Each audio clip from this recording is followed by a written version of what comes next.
Being asked, kani-kanina lang po may nagtanong po sa akin, may kausap po ko.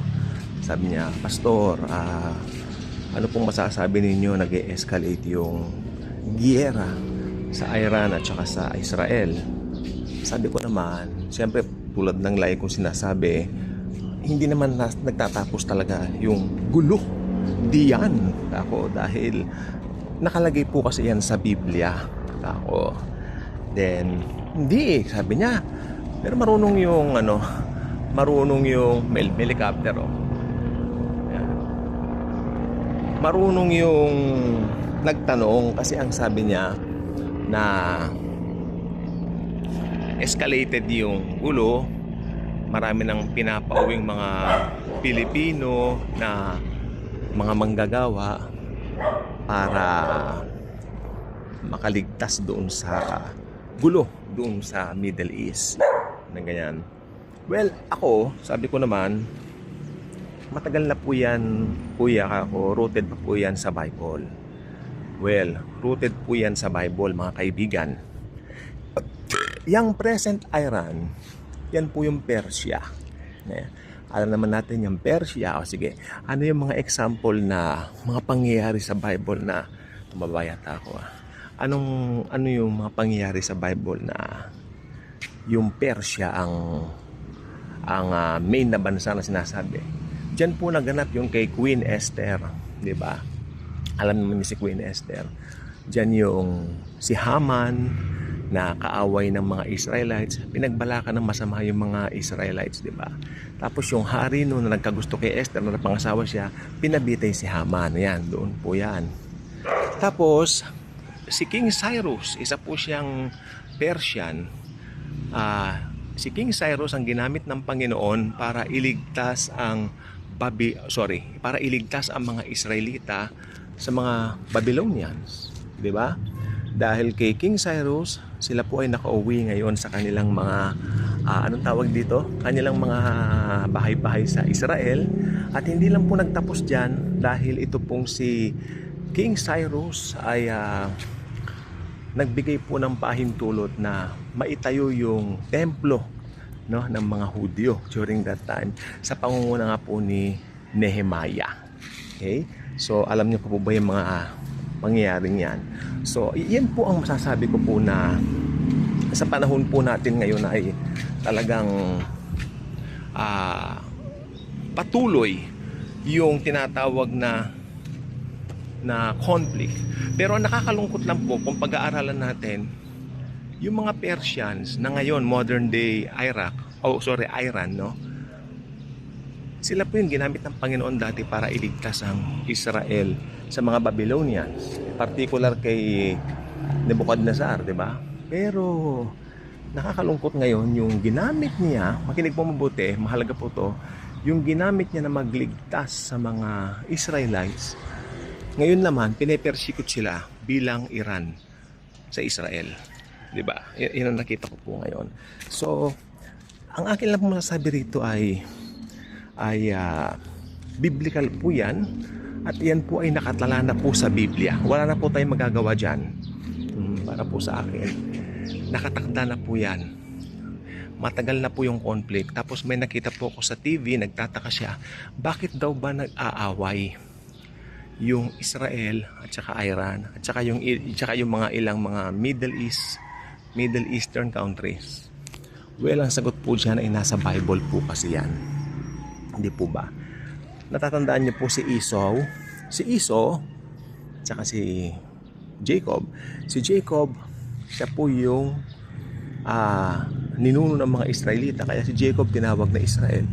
Tapos si Esau, siya po yung ninuno ng mga ibang mga lahi na ngayon ay nagpe-persecute sa bansang Israel. Okay? So makikita po natin yan sa history, no? Pero ang Biblia po kasi, it's not only although ang Bible po, I believe, it's a good history book, pero it doesn't end there. Ang Bible po ay isang aklat mula umpisa hanggang matapos, no? Na binabanggit niya yung nakaraan, yung kasalukuyan, at yung maging hindi pa nagaganap. Kaya ang banal na kasulatan po ay nakamamanghang aklat. Kaya I suggest everyone, sana lagi tayong magbabasa ng Bible. Pag nagbabasa po tayo lagi ng Biblia, hindi tayo magtataka bakit may conflict sa Middle East, dahil alam po natin na lahat ng yan, nahulaan na po yan ng banal na aklat bago pa tayo isilang, no? Kumbaga ang mga bagay pong yan ay nakatakda na po na mangyari. Okay? So sa ngayon, ano ngayon ang nakikita natin na papel ng mga pangyayaring ito sa end times? Siyempre, alam naman natin, tayo po ngayon ay church age. At paano po matatapos ang church age? Sa pagpasok ng rapture. Kapag ka na-rapture na ang lahat ng believers, umpisa na po yan ng programa ng Diyos ng end. Hanggang magtapos na po ang mundo at mag-umpisang eternity. Di ba ba? So sa ngayon, naghihintay tayo ng rapture of the church. Di ba? Ngayon, ang tanong, paano maikukonek ang mga pangyayaring yan sa rapture of the church? Well, ganito po yan.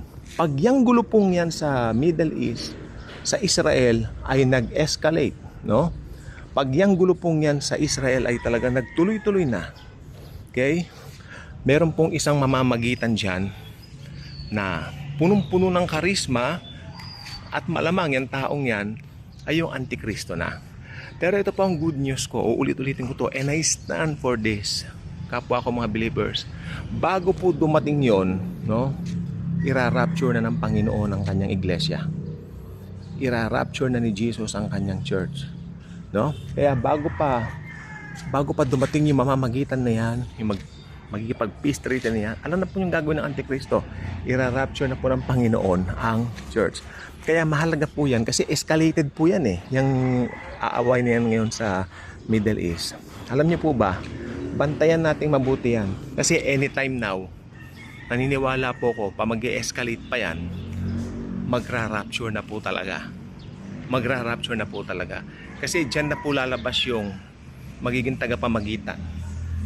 Yung lawless one, the man of sin, the man of lawlessness, the Antichrist. Na ngayon, hindi pa natin kilala. Kaya wag niyo pong kilalanin kung sino siya. Wag niyong pipilitin na kilalanin kung sino siya dahil kung believer ka ni Lord Jesus, hindi mo yun makikilala. Hindi mo yun makikilala dahil ang Antichrist po, lalabas po siya kapag wala na po ang church dito. Okay? Doon siya magpapakitang gilas along with the false prophet. So, siguro ang tanong lang ng iba, ano ang connect niyan? Sabi ko na nga po, ang connect ng gerang yan, bantayan po natin dahil pwedeng nararamdaman ko na rin, papaitaas na po tayo anytime because of that. Hindi ko sinasabing yan na, pero walang impossible sa Diyos dahil alam naman natin, yan po nakasulat sa Bible. At kung nag-aaral ka ng eschatology, nag-aaral ka ng end times, hindi ka maliligaw. Kasi marami nagsasabi, tribulation na, gano'n. Nope. May lalabas pong isang tao, Antikristo, na hindi na natin kailanman masasaksihan at hindi na natin siya mamimit. Dahil ang mamimit natin, hindi yung Antichrist, kundi si Jesus Christ. So, there's a very, very big reason for us to say thank you Lord, for us to say thank you Jesus, dahil napakaganda ang plano mo sa aming mga Kristiyano. So ayun lang po gusto ko sabihin sa inyo, hindi po dapat katakutan ng mga nangyayari dyan dahil yan na po ang susi para pumasa Panginoon na po tayo forever. God bless.